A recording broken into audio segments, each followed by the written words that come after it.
Hello and welcome to Host City. We're delighted to be joined today by Paul J. Foster, the CEO of the Global Esports Federation. Congratulations, Paul, on your appointment to this role. We're really looking forward to hearing you speak at Host City Americas on the 29th of June on the topic of leading the world of esports. Thanks for joining us from California today. What's it like to be in America these days, and what are your expectations of Host City Americas? Thanks, Ben. Thanks a lot for having us at Host City. We're really honored to be here, and I'm particularly delighted to be with you today. Thanks for the time. We're excited to be in. I think that, obviously for everyone around the world, the last 14 or 15 months has been particularly challenging. I think in the US now, in California, as I mentioned, but in the United States and in the Americas in general, I think there's the first green sprouts of optimism, excitement. People can't wait to be hosting live events again and competitions. And for us in esports, exactly the same. We're working with lots of cities and lots of governments around the world. But one of the areas that has shown particular interest in hosting live events is the Americas. So it's a great honor to be here with Host City of the Americas today. Well, it's certainly an honour for us as well to have your expertise and to have you on board as a speaker and a strategic partner for Host City as well. Why is it so important for esports to be united by a global federation, do you think? We actually think that the esports, this is the time for esports, right? So what the pandemic has brought to bear and brought into our consciousness is really this notion of being what we call it the GF, world connected, right? This notion that we're all connected. But it also tells us about the great opportunities to unlock the potential that esports offers the world, right? So we really regard in esports the notion of what we call the metaverse, or in the Global Esports Federation we call it the universe, where there's opportunity for everyone. Likewise, there's also opportunity for cities. There's opportunities for hosts right around the world to be able to tell their story and host competition in a way and at a time of their choosing. So I think in the esports realm, there's really a time and a place for everyone. Just as so many people have come to gaming and esports during the pandemic, have maybe have become more aware of esports, and everyone has seen the numbers and the prolific rise of esports it continues to rise. And this is really a consequence of awareness and education, and also just participation. So our motto, as I said, World Connected, is an opportunity for everyone to participate at a cadence and a timing of their choice. Yeah, as you say, I mean, the last 12 months has seen a real explosion of interest in esports, not just from within the gaming community, but from other areas of the metaverse, as you put it, which is a very interesting term. And particularly, I think from the traditional sports sector, they're really pricking their ears up at esports as well. So what do you think is driving the growth of esports right now?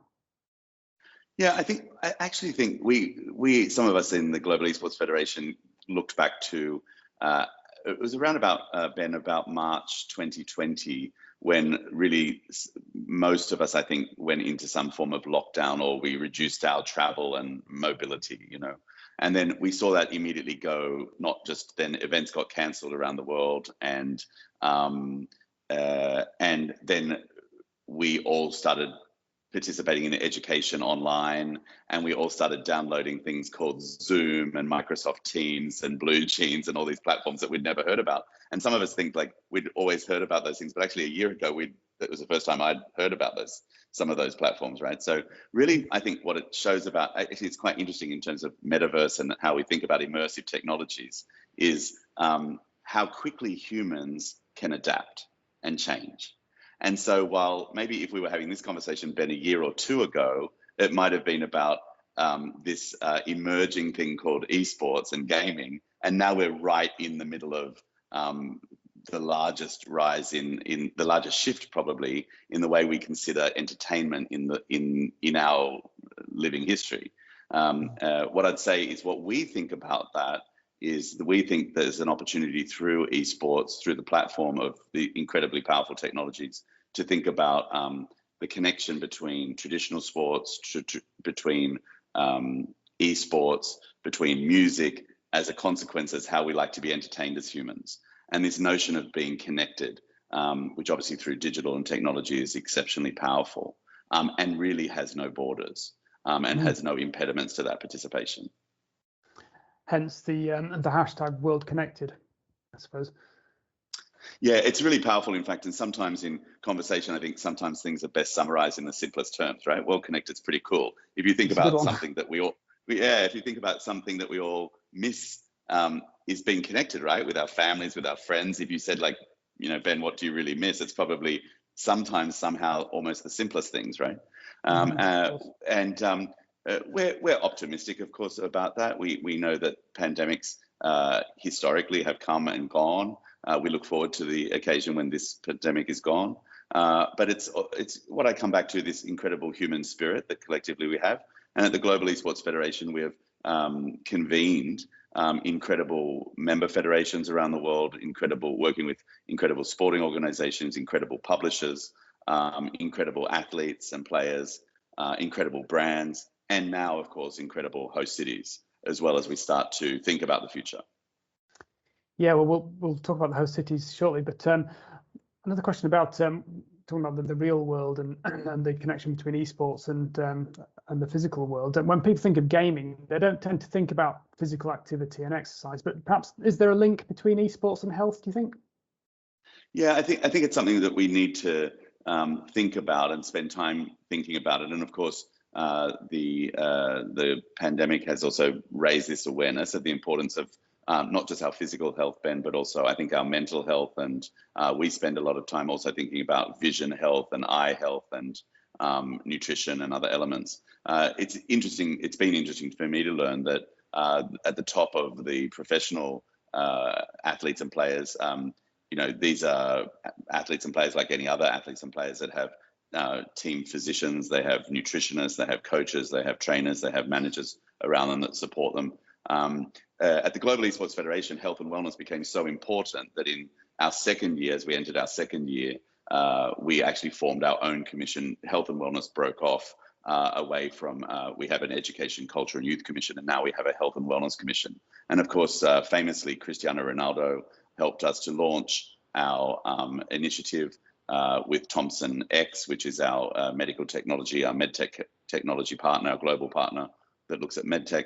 And it really also propelled that conversation, Ben, to talk about the aspects of health and wellness. And we look at it through a lens of three particular areas: the brain, the body, and the eyes. So we look at it through that lens. We've amassed on that commission that's chaired by one of our board members, Dr. Melita Moore, who's a quadruple board certified physician. And she's brought together a cohort of incredible experts from the medical health realm, but as well as experts from nutritionists, psychologists, as well as yoga and meditation and mindfulness experts, and also academics to encourage the thinking and the guidance around that particular area. Yes, it's really fascinating stuff, and we're very much looking forward to hearing Dr. Melita Moore speak about that at Host City Americas as well. On the 30th of June, she's speaking, so that's going to be something not to miss as well. Gaming's also seen as something of a male-dominated world. What is the Global Esports Federation doing to help to rebalance this? Yeah, thank you for the question, Ben. It's something that's really important to us and something that we became very aware of at the onset and something we're very focused on. We set up the Global Esports Federation. We focused on 5 key values. We're a values-focused organization, and it's not by chance that our first value is equality. So our values around equality, fair play, innovation, diversity, and inclusion. But our very first value is equality, and that's not by accident. So it's something we care about. And really what we see it, Ben, is our responsibility, our opportunity is to unlock the potential there, to unlock that conversation, to bring people together. Recently, we were joined on our GEFCON 21 by Her Excellency Gabriela Ramos, the Assistant Director General at UNESCO. And she talked about another host city speaker. And she's, Gabriela Ramos very clearly said, say it what it is, and then let's establish some plans to be able to deal with that, right? To be able to look at that and to open up that dialogue. So what did we do? Together with our leadership around the world, we convened very recently, just a couple of weeks ago now, Ben, we convened the World Connected Women's Global Forum. And it was a gathering of incredible women experts from all over the world to just gather and to have a conversation around the issues of what we could do as a collective to unlock the potentials and make sure that everyone's included, especially women, and to create those opportunities. And there'll be the second one, Ben, coming up in November. So I think as experts in this field, we work together with UN Women as well. UN Women were part of that group under the leadership of the chair was Olympian and our Global Esports Federation Vice President Charmaine Crooks brought together this incredible group, was first of all to have a conversation and then to think about a pathway, what we could actually do as what we call tangible initiatives to help and encourage women's participation and inclusivity. That's brilliant. It's great to see the Global Esports Federation sort of taking the lead in that crucial area. You mentioned cities earlier on, Paul, and you've recently announced 3 great and very diverse cities to host the Global Esports Games right through to 2023. So congratulations on that. Can you share a bit about the host city selection process and what can we expect from these cities as hosts of the Games?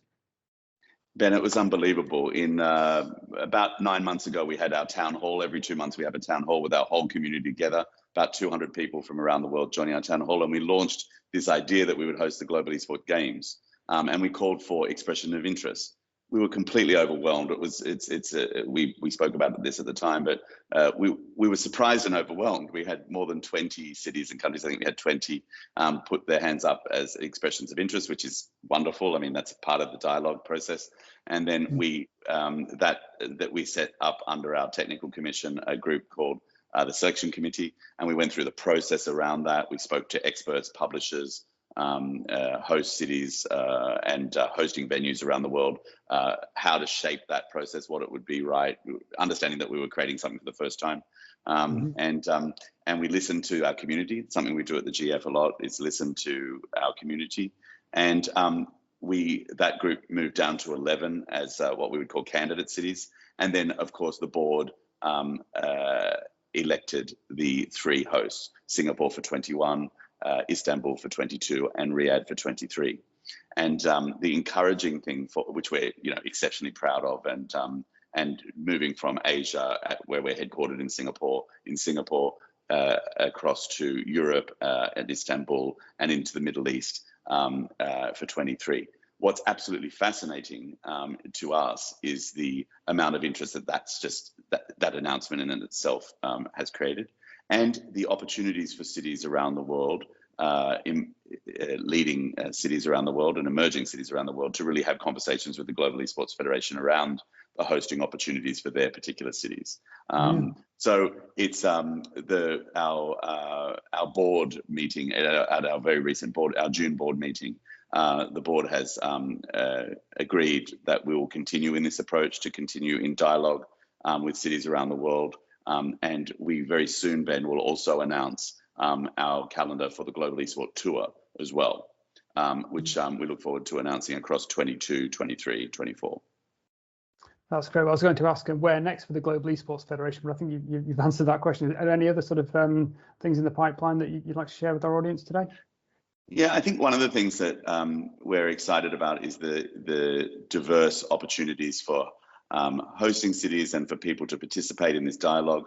As we said, we have the Global Esports Games, which is our flagship property. We have the tour, which is our very, very much an esports orientated event platform, which will be in global cities around the world every month through the year.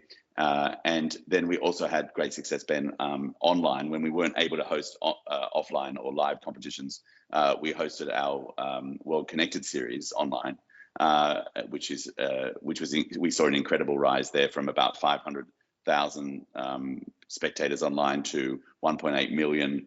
In April, we had 1.8 million online, and these are huge numbers, of course. And already the team is planning the October version and November version for the World Connected series. And of course, now it's time to roll up the sleeves and get focused on Singapore for 21. So our initial focus will be that. In parallel, our team will definitely be looking to the future, and we continue these robust discussions with cities and venues right around the world to think about what we could do to host incredible events in those markets right around the world.